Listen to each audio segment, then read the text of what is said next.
what was the feeling on the day of the wedding? How are you feeling on the day of the wedding? Oh, the day of the wedding, I was definitely feeling emotional. I mean, the day of the wedding was definitely hard. It was more of, okay, let's press through, because at this point, again, I'm depressed. At this point, again, suicidal. But it was like, okay, you know, press through, get through the wedding. So feeling suicidal, feeling depressed day of the wedding, nobody really knowing what I was feeling. It was basically like, everything was a blur, really. It was, let me just push through, let me get through this day. Let's get over it, get past it, and let's move on. Yeah, and I'm kind of still there, just kind of numb in a way, but just we were both working off this, just walls up, being numb.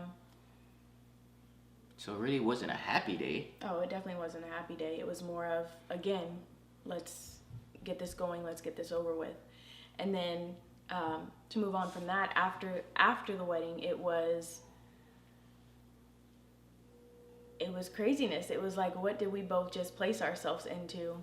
And it was me. I mean, during this time, though, I will say my relationship with God even went to higher levels, because for me it was, I'm lonely.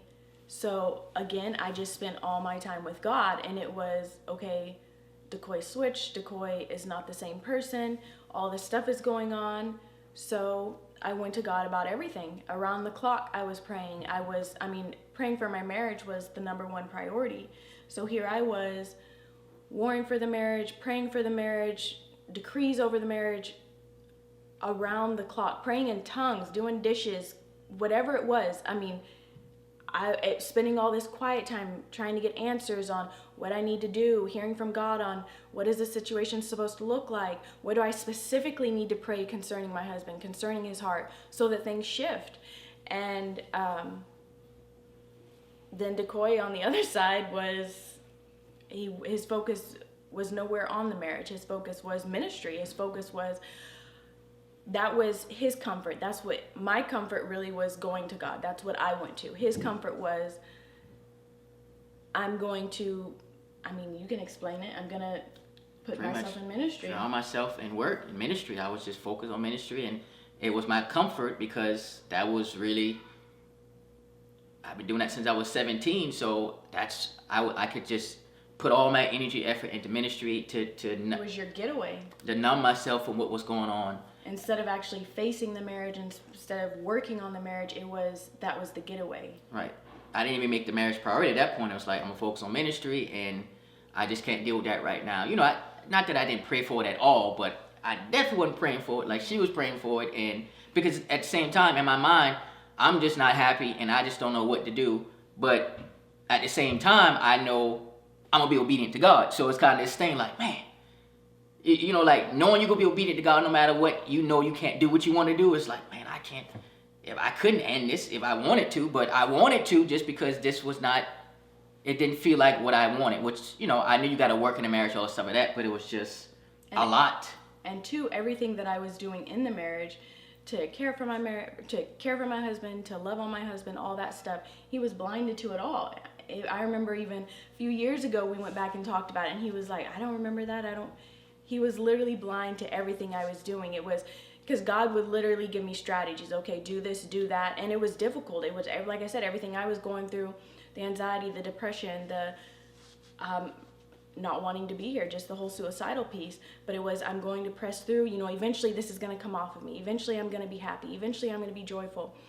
But at this moment, I have to press through all of that. I have to kind of table how I'm feeling to cater to him, to implement these strategies that God has given me to get our marriage to this place that it should be. Certain things she'll be like, you know, certain situations she might see, you know, her discernment, you know, she's the eye, she sees things. Oh, I don't see that. That's no big deal. Oh, that, you know, I'm thinking I'm the praying one. Man, when I tell you stuff was getting shut down, left and right, she was confident with that. So, all right, I got that. Like, she was shutting things down. I was like, who is this woman? Like, wait a minute. Like, because I'm thinking I'm the big dog on campus. No, she was shutting things down. Yeah. Left and right in prayer. And honestly, it was fun. Like, people don't see probably warfare or prayer is fun. For me, that was fun because my relationship with God was so tight that it was fun. For me, it was, I'm that child, I'm God's child, and I'm going to get whatever I want. Because for me, when it may sound a certain way, but when you're in a relationship with God like that, you are in his heart. You have his heart. You're not going to necessarily be praying outside of his will. So for me to say, I'm going to get whatever I want, that doesn't necessarily mean I'm just going to, I want this to happen. Say it's something evil, negative, whatever. It's going to happen because God's going to make it happen. No, not in that way.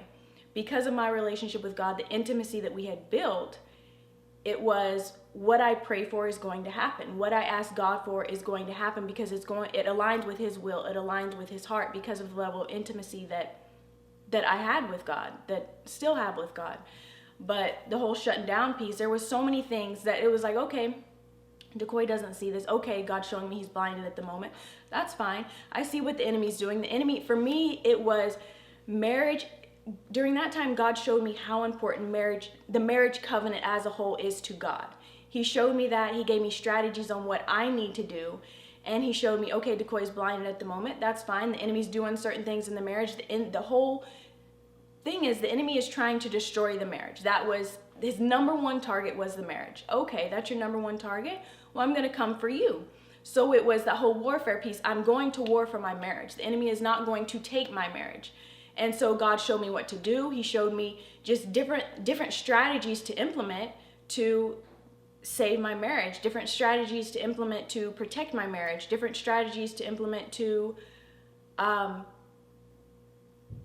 make it so Decoy wasn't blind, so to speak. And there was a lot of shutting down of things that I had to do. And it was honestly fun to watch because whatever I prayed happened. Decoy will tell you, it was whatever Donna wants, Donna gets. That's a phrase that Decoy has said for years because that's what God has been saying for years. What do you want? And another reason why God would say those things with me is because God knew the level of warfare that I was going through, that Decoy and I didn't even necessarily realize at the moment that I was going through. The whole depression and suicidal piece, that wasn't something, why don't you just go get on drugs? Why don't you? No. It was not that type of suicide and depression. And it was the type too that you couldn't necessarily tell other people about. You couldn't tell family about. You couldn't explain this to them because it was something that they were not going to understand because it was spiritual. It was not, go get on some Xanax, none of that would have taken it. Okay, well then I tried to go the vitamin route. Okay, well maybe my certain vitamin levels are low because if you're low in magnesium, you can be depressed. If you're low in this, you can be suicidal. So I took that route. But God opened my eyes to all of that. That was not the issue. It was a spiritual thing. It was because what was on my life, because what was on Decoy's life, because what was on our marriage as one, the enemy was trying to attack that and break that down. So it was, okay, let's put this cloak of depression on her. Let's put this cloak of anxiety on her. Let's put this cloak of wanting to end her life on her so that she doesn't get to where ultimately she's supposed to be. Yeah, and me not even knowing to the degree of what, like I said, I was blinded, for a good period of time in that time because I wasn't really receiving from me. Like, you would have a word from God. Well, I don't know if that's from God. Now I'm giving her pushback now. Now, granted, I was upset on some things, but again, anytime I took it back to God, you know what I'm saying? It's like, okay. So she was spot on every time, but she didn't know that I knew. So I gave her a hard time. Like, no, that ain't God. I'm not hearing that. But. And two, at the same time, I knew that even though he was saying, that's not from God. Basically I didn't hear God. I knew that from what God had told me that he was still in that space and it would take some time. So I still knew that I heard from God because, again, that is one thing that nobody can take from me. That is one thing that nobody can say that will make me think otherwise. Because of my relationship, that time when I lived in Oklahoma, like I said, before I even met Decoy, all that time that I spent with God, it was really building me up for where I was about to go. I didn't know I was about to get married and experience a whole level of warfare I had never experienced in my life. But God was setting me up to be prepared for it because that cocoon that he had me in Oklahoma was preparing me for what he was about to launch me into. The warfare that was about to come against me, it wasn't able to take me out it definitely put me down pretty bad, but it wasn't able to take me out because of the foundation that I had set with God. Nobody could tell me you're not hearing from God. Nobody could tell me this prophetic word was incorrect, because I knew God's voice better than I knew anything. Yeah, and your prayer life, whew, talk about a praying woman. She stretched my prayer life to a whole nother level. Like I said, I didn't know about intimacy, like her type of intimacy. So it pushed me, it stretched me. But she would say certain things, I'll take it in prayer, then, God's revealing, that she's right. So I'm just pouting, like, okay, all right. Like, I don't want to hear that. But again, I'm going to obey God. He would put up pushback, this whole debate. He's used to that debate culture. We would get in a lot of debates about it. Like, it was major pushback. Yes, but she was right. Every time she spoke, God said this, I got this. So when I say praying around the clock, like literally. Oh, praying around. I was praying so much that when I would wake up in the middle of the night, I would be praying in tongues. I would wake up praying in tongues because I was just praying so much. Yeah. It was because for me, it was nothing's going to pull us. If we just sit here in this, it's going to take us out. So it was, I have to seek God on everything.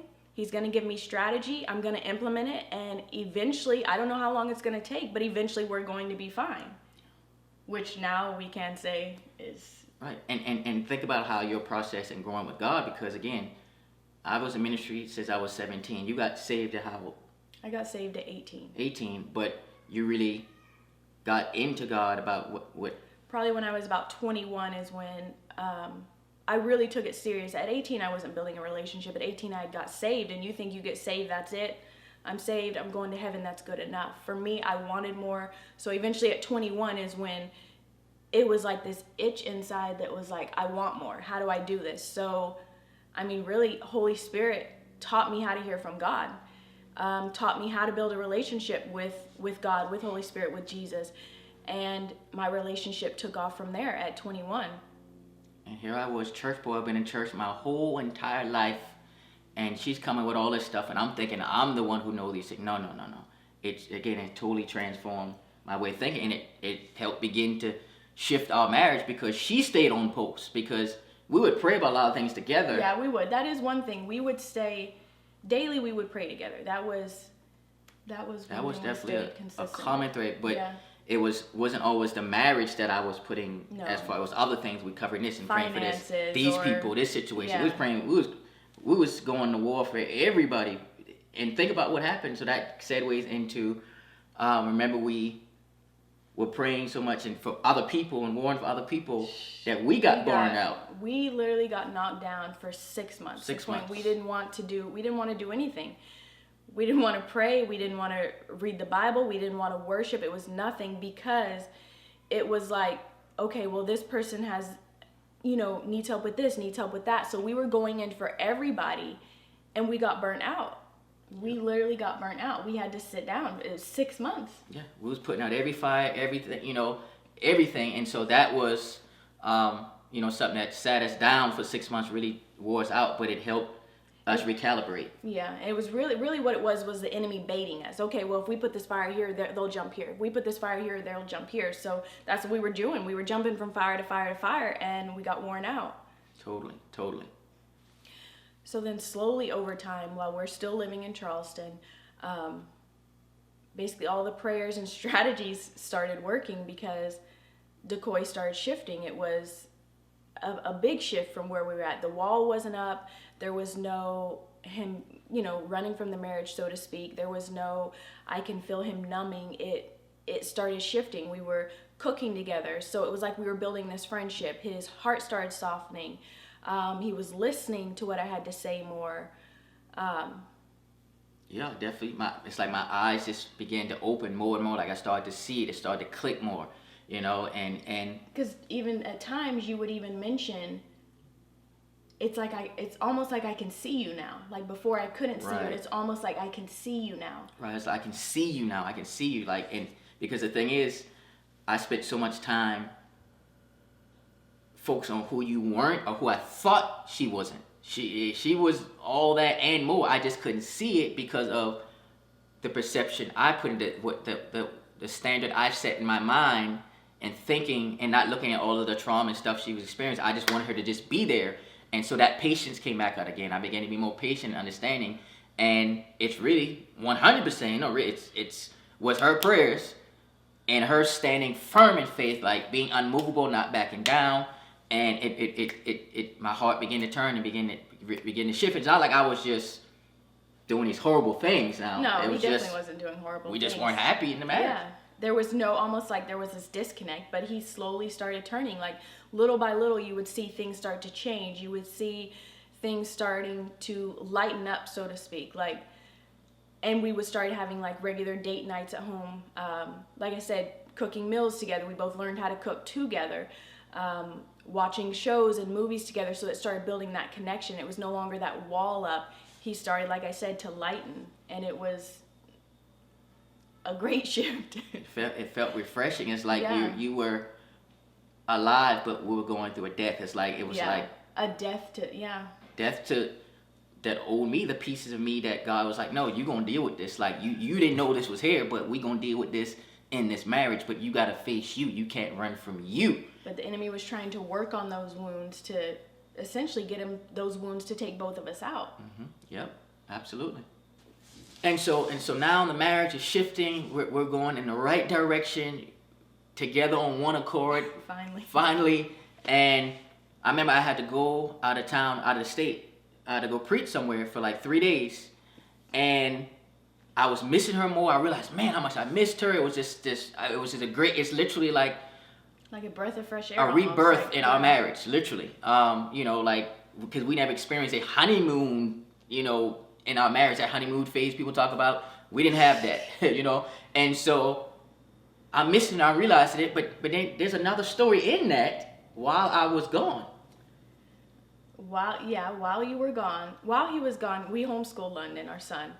And so while DeCoy was out of town, London and I were going to a homeschool meetup, and it was the first one we were going to in South Carolina. So we go to the homeschool meetup, and there's this couple that has these two little boys. She walks over and she's talking to us, and I kind of noticed something was off, but at the same time, I'm like, okay, this is a new place, new people. Maybe that's what it is that I'm feeling. So I probably talked to them the whole time we're at the homeschool event, and it's supposed to be like the scavenger hunt. We're supposed to walk around and find certain things, check it off on the paper. And she's talking to me, the husband's talking to me, and she's asking me certain questions. At the homeschool event, she's talking to me about some things that I was literally on my phone the night before researching. I'm like, that's weird. You know, how does she know, how does it almost feel like she knew what I was researching the night before? So we're talking about it, and she's also asking me some questions about my husband. And I'm just like, oh yeah, you know, he's out of town. He's speaking at this ministry event, and things honestly just felt uncomfortable and weird. But again, I'm thinking it's because I'm in this new place, these new people, whatever. So we're about to leave, and she's like, oh, I have something to give you. And she pulls out this, almost like this, some booklet thing or whatever that had to do with some events and stuff that I was researching the night before. It's all in this booklet. So she hands it to me, and, you know, I tell her thank you, everything, whatever. We both leave, go our separate ways. I'm in the car, have the booklet in the car, and I'm feeling uncomfortable about this booklet in the car with me. And I'm like, you know, why is this making me uncomfortable? This is weird. And so I'm just kind of pushing it to the side. So Len and I go in the house. I take the booklet inside. I remember I put it on the TV stand in our room. And it's like I can't keep my eyes off of it. I keep staring at the booklet. Like, why is this making me uncomfortable? So I get on the phone, I'm talking to DeCoy. You know how you're talking to somebody, and it's almost like you have this light bulb moment. Like something switches on, and you're like, you're almost like you're seeing something for the first time. So I'm on the phone with DeCoy, and I'm like, oh my gosh, this is why I feel uncomfortable about the booklet.